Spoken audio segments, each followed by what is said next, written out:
This is a digital caliper that's I've adapted with a holder to give me a digital readout on my tailstock movement.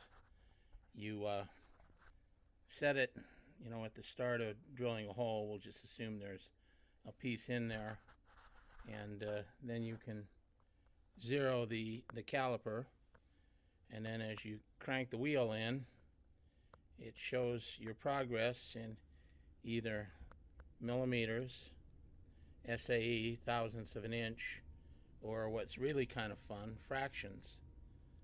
So you can bore in with a drill or a boring bar or other tooling exactly where you need to be, and the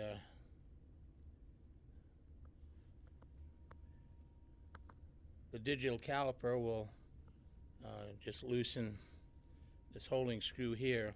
It's being held by a couple rare earth magnets to the body of the tailstock, so it's a matter of seconds to remove it.